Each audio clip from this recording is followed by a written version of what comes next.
नमस्कार, मी अनुश्री करंदीकर. महाराष्ट्र कॉलिंग मध्ये तुमचं सगळ्यांचं स्वागत. मागच्या मंगळवारी आपण वास्तुशास्त्र आणि बैठक खोली याबाबत माहिती करून घेतली. आजही आपण त्याच विषयावर चर्चा करणार आहोत आणि त्यासाठी आपल्याकडे आले आहेत वास्तुतज्ञ आनंद पिंपळकर. सर, स्वागत आहे कार्यक्रमात. नमस्कार.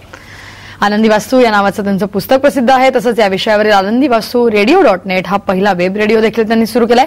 तसंच आनंद पिंपळकर यांना तुम्ही फेसबुकवर जॉईन करू शकता. शिवाय युट्यूबवरही तुम्ही आनंदी वास्तू नावाने व्हिडिओ पाहू शकता. जर तुम्हाला वास्तुशास्त्र आणि बैठक खोली म्हणजेच हॉल या संदर्भात आज आत्ता काही प्रश्न असतील, काही शंका असतील तर तुम्ही आम्हाला फोन करू शकता. त्यासाठी आमचा नंबर आहे 02266843333.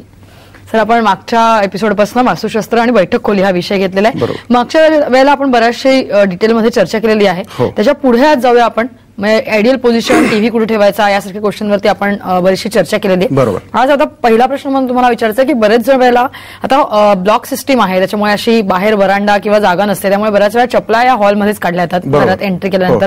मग ते ऍक्च्युली योग्य आहे का, आणि जर का असेल तर मग साधारण चपला ठेवायची एक पोझिशन काय, जागा काय असू शकते? बरोबर. सगळ्यात पहिल्यांदा तर म्हणजे कार्यक्रमाच्या सुरुवातीला मी सांगली आणि कोल्हापूरकरांना माझी सगळ्यांना विनंती आहे की कावेळीची साथ तिकडे खूप जोरात चाललेली आहे. आपलं घर आपल्याला आनंदी हवं असेल तर आपल्या घराचा आजूबाजूचा परिसर स्वच्छ पाहिजे. त्याचबरोबर तुम्ही रोज पाणी उकळून पीत जा. फार मोठ्या प्रमाणावर सांगली कोल्हापूर भागामध्ये आनंदी वास्तूचे चाहते आहेत आणि तुम्ही दुःखी झालेलं मला कधीच चालणार नाही, म्हणून तुम्ही विशेष काळजी घ्या. हा विशेष सल्ला आहे आणि तुमच्या सगळ्यांसाठी मी साईबाबांकडे निश्चित प्रार्थना करेन.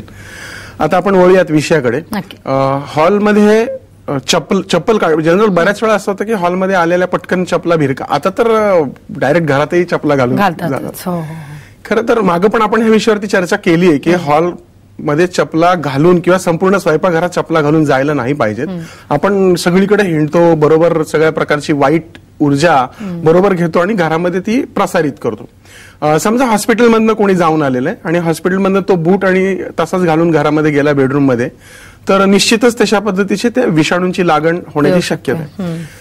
पादत्राणांसाठी जागाच मुळामध्ये घराच्या बाहेर केलेली आहे, पण हल्ली फ्लॅट सिस्टीम मध्ये बऱ्याच वेळा असं होतं की बाहेर चपला काढल्या की चोरीला जातात. पण आजकाल खूपसे स्टँड मिळू लागलेत की ते स्टँड लॉक करून सुद्धा तुम्ही ठेवू शकता.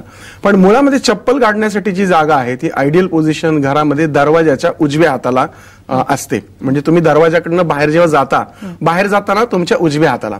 पण हा नियम ईशान्येच्या बाबतीत थोडा लागू पडत नाही. उदाहरणार्थ ईशान्य आणि उत्तरेकडे जर तुमच्या घराचा दरवाजा असेल आणि जर तुम्ही उजव्या हाताला चपला काढल्यात तर मात्र त्या ईशान्य म्हणजे ईश तत्वावरती चपला काढल्याप्रमाणे होतील. म्हणून चपला काढण्यासाठी पवित्र जागा नसावी. मग त्यासाठी काय करावं की जर ईशान्य उत्तर दरवाजा असेल तर डाव्या हाताला तुम्ही चपला काढायला हरकत नाही. शक्यतो ईशान्य दिशा ही पवित्र ठेवण्याचा प्रयत्न करावा. बाकी मग पश्चिम नैऋत्य चालेल, पश्चिम दक्षिण चालू शकेल, आग्नेय पूर्व अशी चालू शकेल. पण ईशान्येच्या बाबतीत मात्र चपला काढताना विशेष काळजी आपण घ्यावी. आणि जर का बऱ्याच ठिकाणी असं पाहण्यात येतं की चपला जिथं काढतात ना तिथंच देवी देवता ठेवलेले असतात. हल्ली ते शोचे मोठमोठे देव मूर्त्या वगैरे मिळतात. मग ते गणपती असेल, गौतम भगवान बुद्धांचे सुंदर सुंदर फोटो असतात आणि ते दरवाजातच लावलेले असतात. पण त्याचं तारतम्य आपण का बाळगत नाही की त्याच्या खाली चप्पल काढली नाही पाहिजे.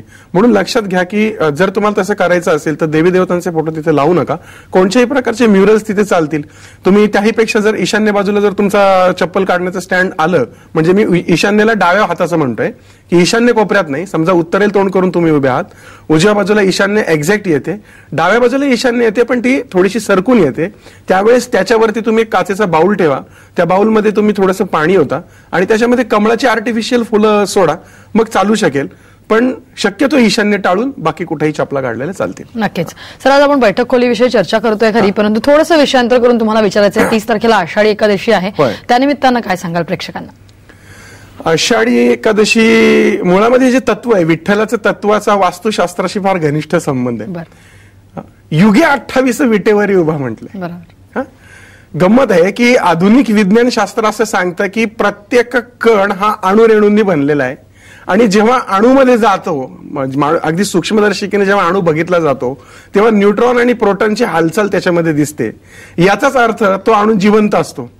मग जर का जड वस्तू म्हणजे याच्यात सुद्धा अणुरेणूंनी, प्रत्येक गोष्ट अणुरेणूंनी जर बनलेली आहे तर त्याच्यामध्ये जीवित्व आहे. आणि युगे 28 विटेवरी उभा, करकटावरी ठेवून या. म्हणजे विटेवर उभा आहे. तुम्ही नीट पहा, आपण घर बांधतो कशाचं? विटेचंच बांधतो. विटांचं घर बांधतो आणि युगे 28 विटेवरी उभा म्हणजे तुमच्या घराच्या प्रत्येक विटेमध्ये पांडुरंगाचं अस्तित्व आहे.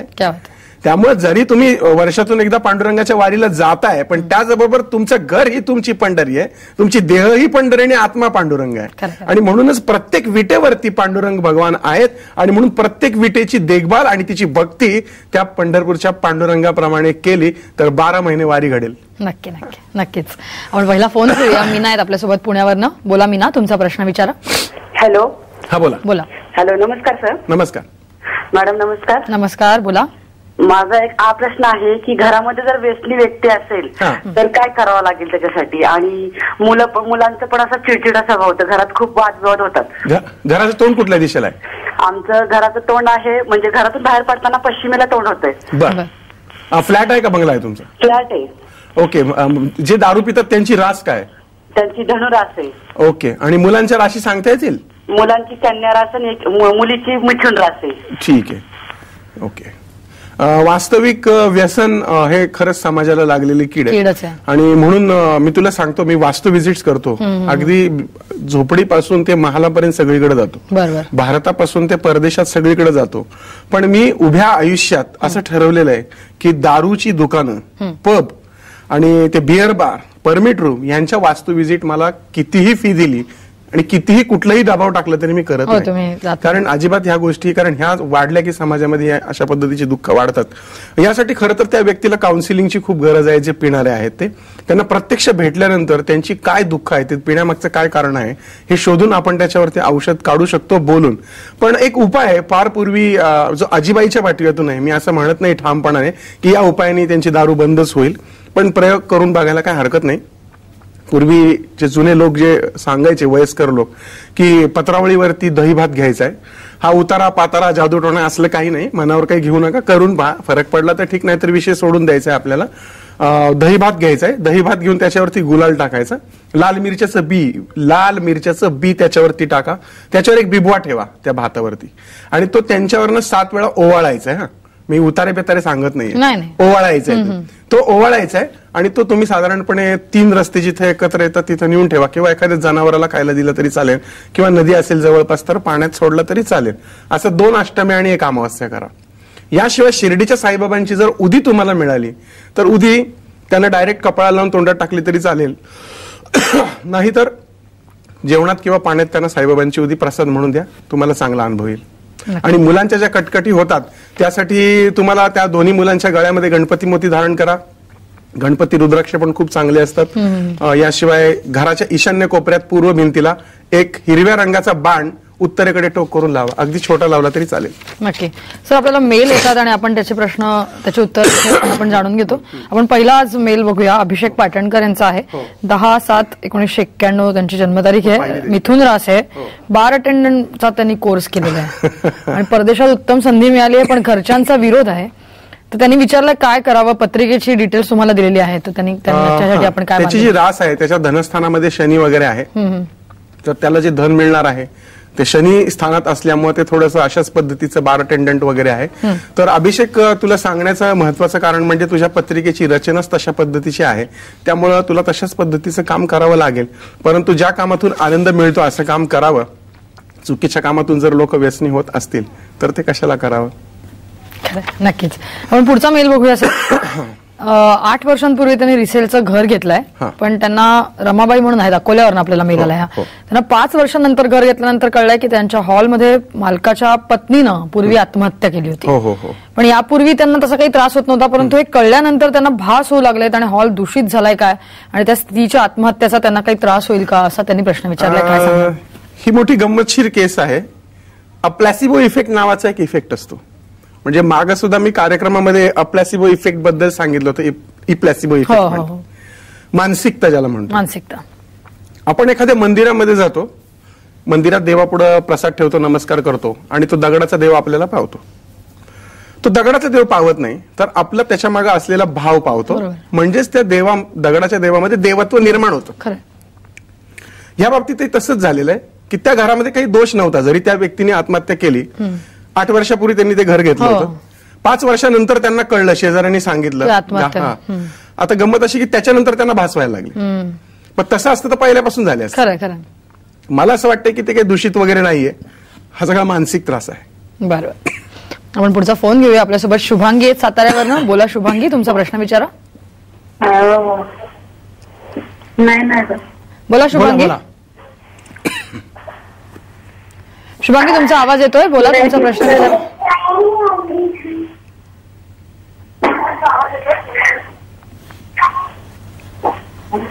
हॅलो. हा बोला बोला. हॅलो. हा बोला, तुमचा आवाज येतोय. हॅलो, मी सविता पवार बोलते मंगळवेढ्याहून. माझ्या मिस्टरांना म्हणजे नोकरीसाठी खूप प्रयत्न केला. नोकरीचं काय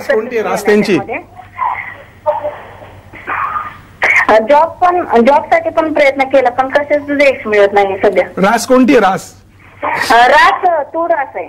तूळ रास आहे. ठीक. त्यांना आता 7.5 चालू आहे आणि 7.5 मध्ये अनेक नोकऱ्या बदलतात.